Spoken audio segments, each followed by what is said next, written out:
What is good, everyone? This is your host, Deanna Radulescu with Label Free. To live your best life, you must live label free.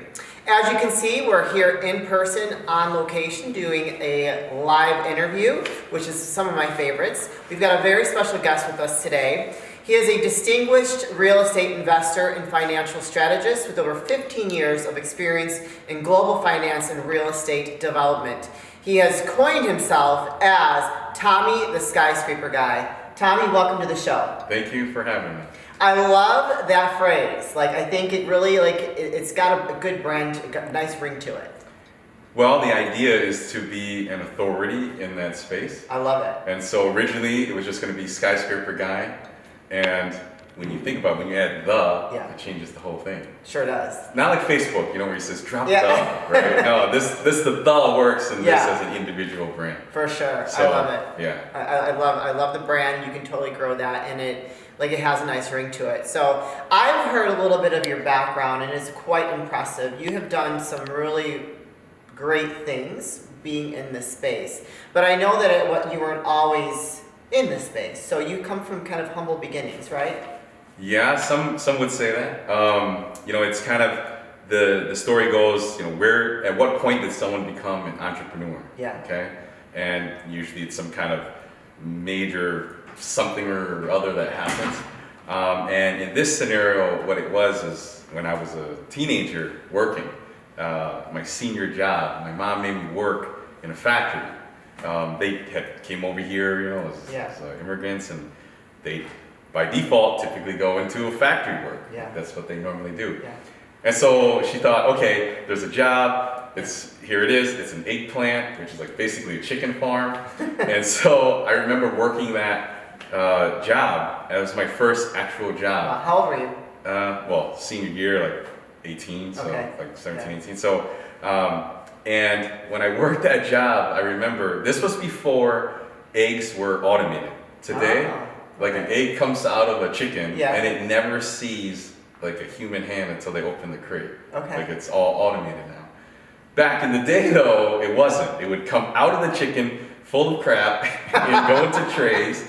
Then I would have to lift these trays up when my arms fully extended with the tray up to my chin and put it into a big washer, and it would spray water and wash all the chicken crap off. Yeah. And I had to lift it, put it back on myself, and then put it on these conveyor belts. Yeah. That was the beginning of the line, it's called, the factory line.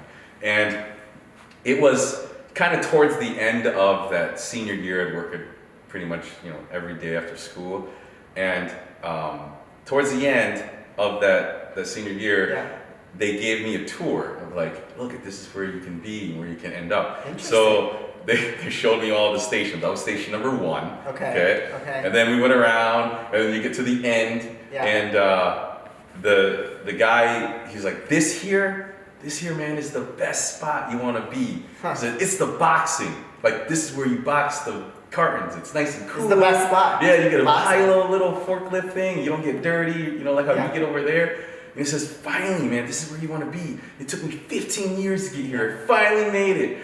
And I looked at him, and I looked back at my spot, and I looked at him again. I said, 15 years to get from there to here? Yeah. I said, absolutely not. Good for you. So then I said, if I'm ever going to come back here, I'm going to own this place. Something along the lines of where I'd never have to do this again.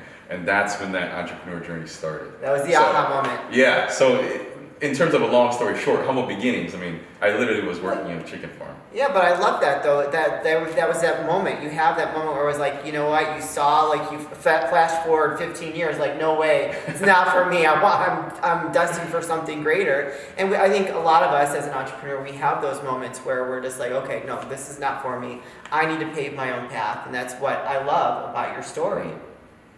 Now let's get into what you do today as the Skyscraper Guy. You were sharing something with me that was very interesting that I did not know, and I'm sure you guys don't know either, so we're all going to learn together here today. And it's a very small percentage of people that own these skyscrapers in these large cities because it's a very exclusive club. So can you tell us a little bit about yourself and how you got into this exclusive club? Sure. So let's start with the definition of a skyscraper. Okay. It's anything above 150 meters, or that's basically 300 feet. Okay. Okay. Once you break these thresholds, there's certain rules and fire safety and things, which is why a lot of buildings stay under 300 feet. Okay. So that's number one. And then when we talk about how niche the market is, let's break down, let's say, the top 3 cities with skyscrapers. Okay. So it starts off with New York at like 330 skyscrapers. Wow. And then it goes to Chicago at 128. Number 2. Okay, number 2. Then it goes to Miami at 66. Okay. And so you just kind of keep going down the list, but what's interesting when you look at those numbers, the divides are huge, right? 330 to 128 to 66, meaning these numbers. And there's like none in LA. LA has, I think, 47 or 50 or something. Yeah. So, but they're still kind of like up in that top, 7 or so spot. Okay. So here's the thing. When you think about that, like where would you, even in LA, where would you put another 100 skyscrapers to just get close to Chicago? Yeah. It's really not possible. No, it's not. Or even here to get close to New York. We're going to put another 130 skyscrapers, right? Yeah. So when you think about that, those numbers by definition are very, very tight to begin with. Then within those, there's groups that typically own them, like myself and the investors that I have and things like that. Not individually, owning 1 or 2. They typically own 3 or 4, like we have here. We have multiple skyscrapers. So in that segment, you're only talking about maybe 40 to 50 people, groups that own those skyscrapers. So it's and then you think Chicago is about 4 million people. Wow. So I didn't know the number. Now I know. So it's hard. The chances of running into someone and them having a skyscraper is pretty low. Yeah, it's like winning the lotto. In a lot of ways, right? Yeah. It's just a lot more work. It's just just a little bit different. Yeah. To answer that question, getting into that space, because it's so niche, it stems from the fact of I'm what's called hedge fund manager in a lot of ways, more so than like a developer. Okay. Yeah. So a hedge fund manager is basically someone that you take people's money and you find them yield or return. Right. That can be typically when people think hedge fund, that's like in the market, if you're trading stocks or something like that. The typical, like what people. Yeah. And I started off actually doing that. Okay. That's what I did. And the fund actually got pretty substantial. Okay. But I started losing money. So never want to do that. Yeah. And so I had to shut that fund down. But one of the biggest holders that I had with me had quite a bit, like 9 figures in there. Oh wow. And I learned after trading their money, I was only trading a small percentage of it. Holy cow. Like 5% of it. It was like €500 million. And I thought, where's the other $2.5 billion? Yeah, right. And so he said, it's all in real estate. And that was right around 2019. Okay. So I built all this skyscraper work within kind of the past 5 years. Wow, that's impressive. Yeah. Now you said something to me like, which this is label free, and you shared something that you were trying to work with someone, and they said that they didn't want to work with you because.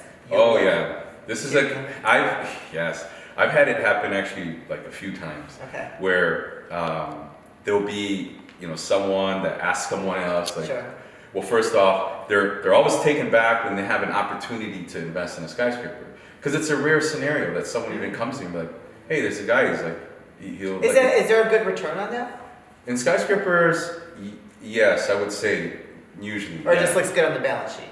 No. So there's a difference in skyscrapers as compared to let's say like some of our skyscrapers have 400 plus apartments. Okay. Right. Then you have these complexes that are like 400 apartments out in the suburbs or something. Right.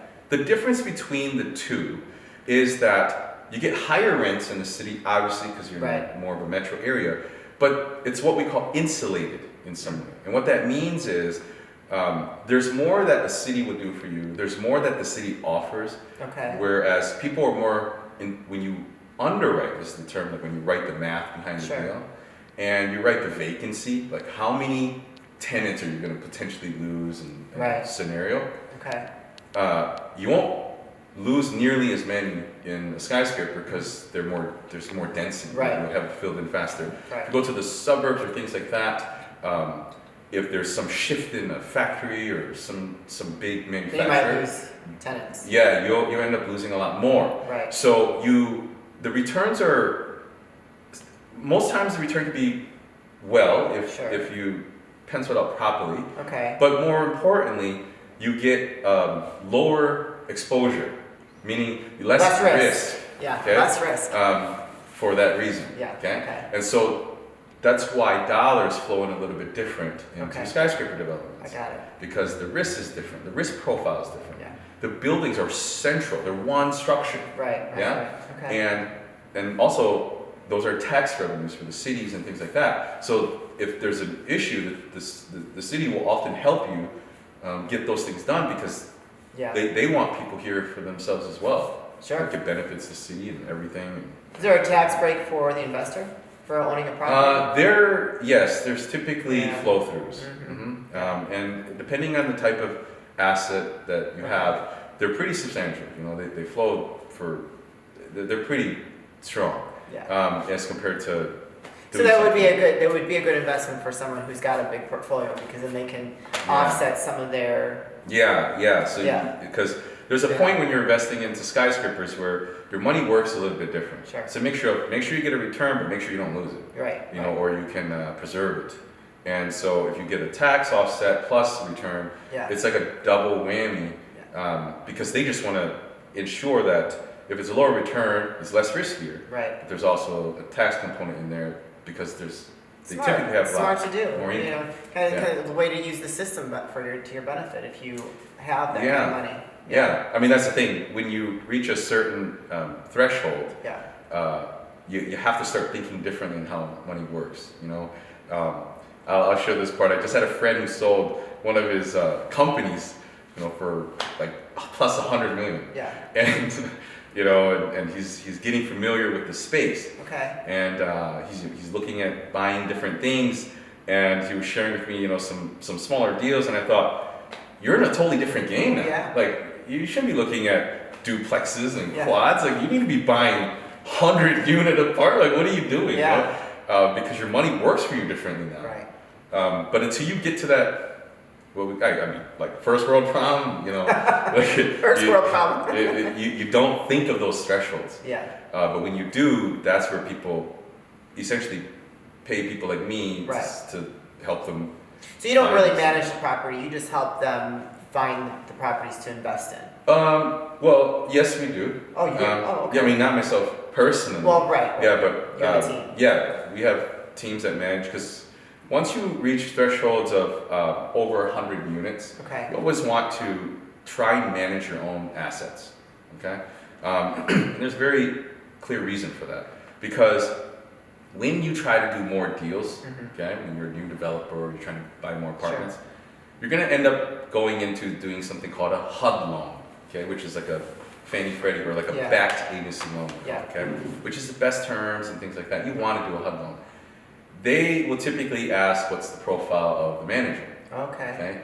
And if you haven't managed it before, they're going to require you to hire someone that will probably charge 8 to 10%. Oh wow. For at least a year. Okay. So now you're cutting out of your own shoes, right? Yeah. So when you break a threshold of 100 units and you have the ability to manage that yourself, you manage that yourself. Wow. Because then when you get into the HUD loans, you already manage the asset, so you don't need... How does like Fannie Mae...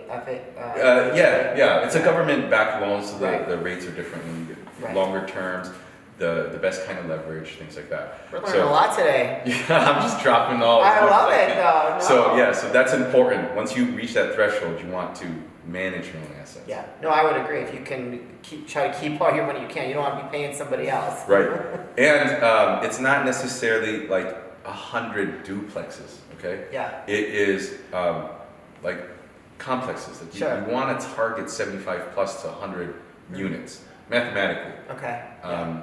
Because you don't want to be the property manager. You want to be the person who puts the deal together and just collects the net profit. Yeah. And all your people are paid and operating. So like a smooth operating, a well-oiled machine. Yeah, and that threshold's 100 units. Okay. Mathematically. Interesting. Yeah. That's why I always tell people to focus on 100 units. Yeah, I like that. So, what was your experience breaking into like your first built skyscraper that you got like for yourself? So you said in 2018 you broke into this industry, this business, this like special club, this is exclusive club. What did that look like? Was it hard? Not as hard as you would think, but it's only because I knew the lingo. Okay? It's so important that you know the terms and how to speak to something. Sure. Because you can walk the walk. Right. Or talk the talk. Fake it till you make it? Yeah, in a lot of ways you have to, because you're talking like hundreds of millions of dollars. Yeah. Right? You're familiar with it. Like, fortunately, I built that fund, in a sunroom with my brother-in-law. Like, we built that fund up over $1 billion. And so I was familiar with managing a lot of money. So I knew how it felt. So was it intimidating for you then? No. Some people, if you haven't like worked with that kind of money, it would be very intimidating to really go into a room and discuss investing hundreds of millions when you have no idea what that looks like. Yeah. You have to just remember it's just numbers. If the numbers work, they know the numbers work. Yeah. Those people are in that game just as much as you are. Sure. So in that scenario, I was very comfortable because I knew how to speak to it. Yeah. So I knew exactly what I wanted, what I needed, and it was a very big project, and we're still doing it now in Texas. Okay. And it's an 800+ story tower with 80 stories. Wow. It's a branded building. Cool. And that one, I learned a lot very quickly. Okay.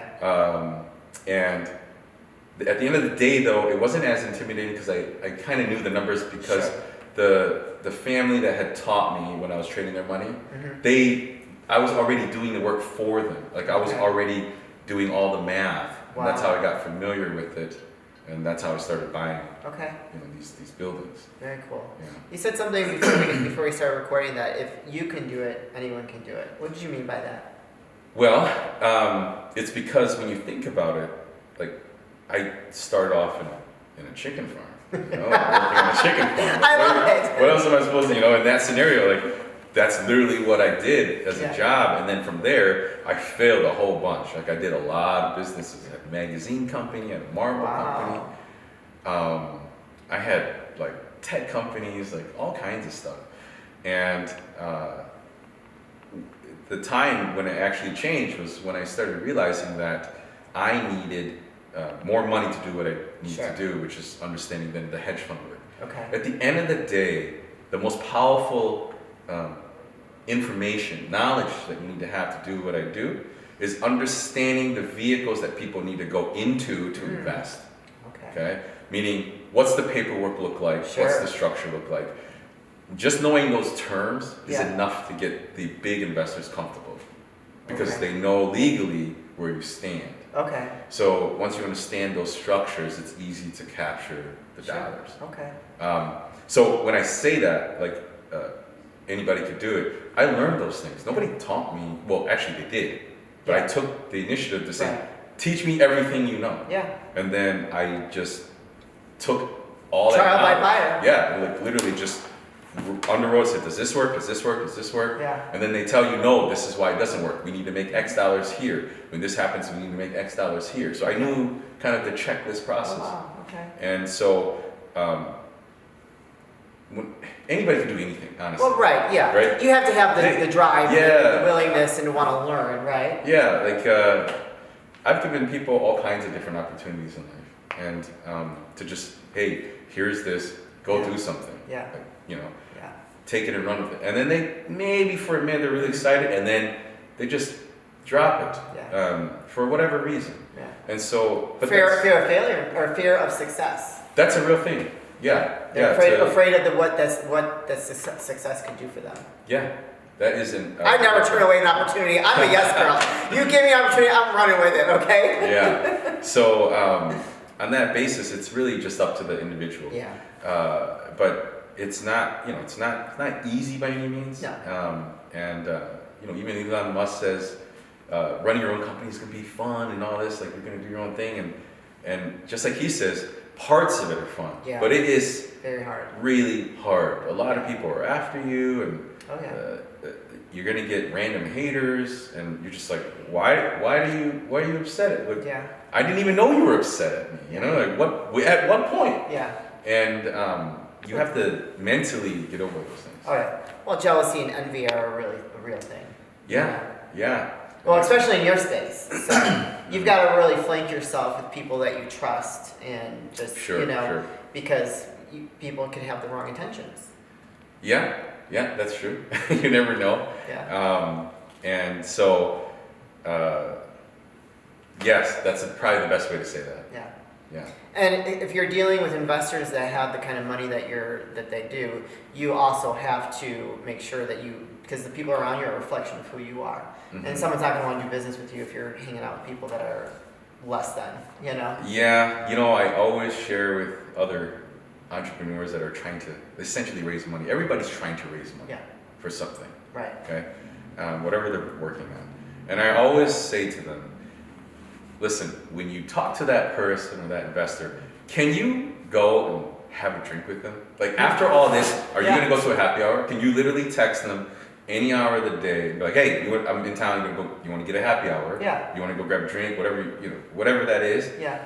And if you can't do that, then they're typically not a good fit. I agree with that. Actually, my girlfriend Annette and I were talking about that. Like, you want to be able to be comfortable with someone you're doing business with. Yes. Maybe to sit down and have a drink with them, because I think that like says a lot about their personality and the way that you connect with them. Yes, absolutely. Yeah. They're your friend first. Yeah.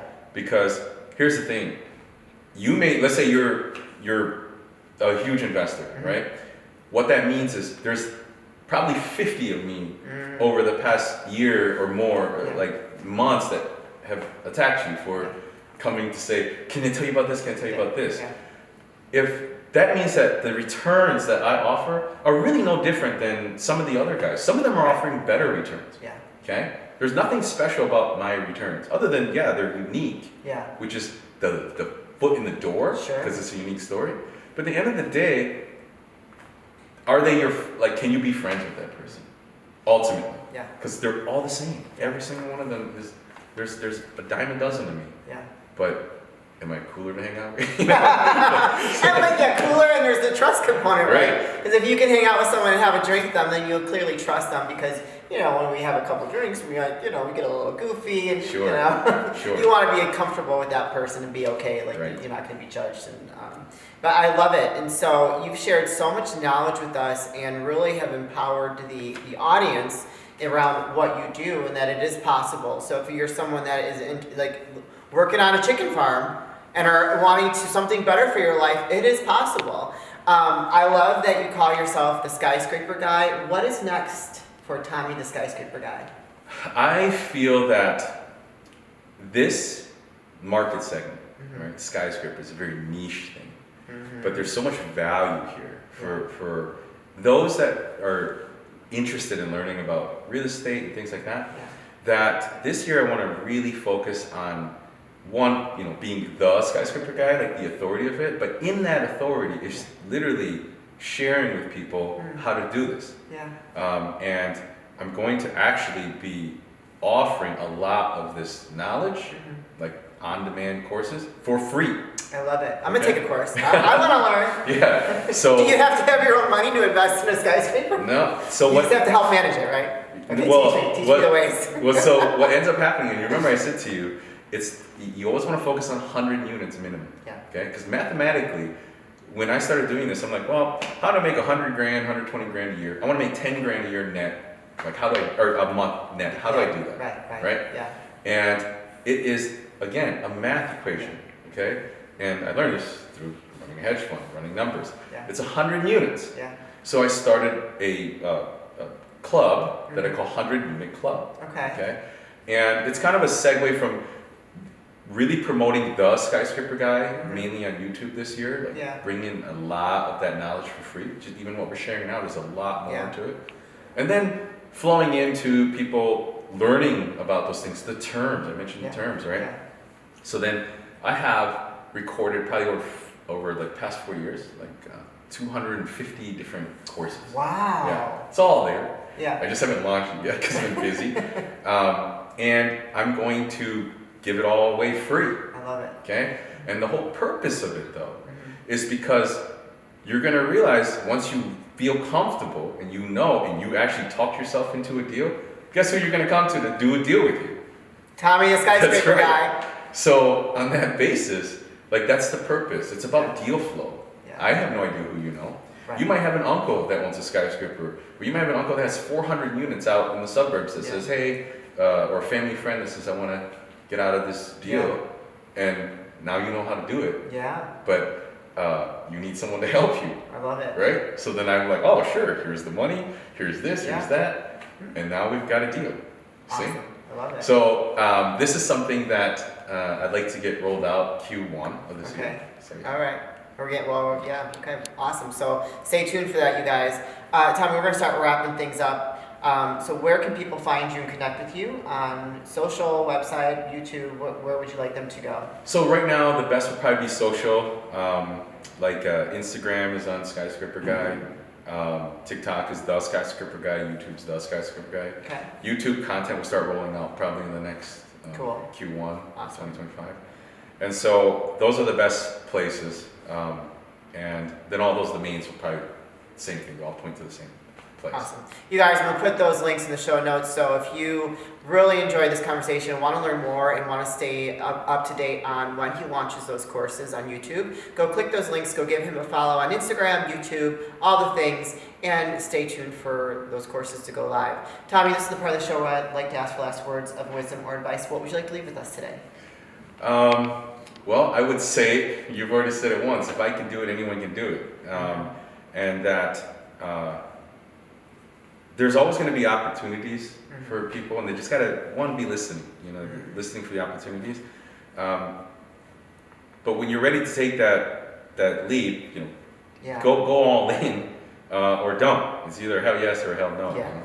So I would say it's worth it. Takes time. Be prepared for it, but it's worth it. Yeah, I love it. With that being said, you guys, thank you, Tommy, for being such a dynamic guest and sharing with us your story. Truly, you did not let any of the labels hold you back by being on an egg farm or being too young or being a part, not being allowed in the exclusive club. He pushed past all that and he did it. If he can do it, you can do it too. You guys, thank you so much for tuning in. With that being said, don't forget to subscribe, follow, rate, review, comment, all the good things, and we'll be back with more dynamic guests.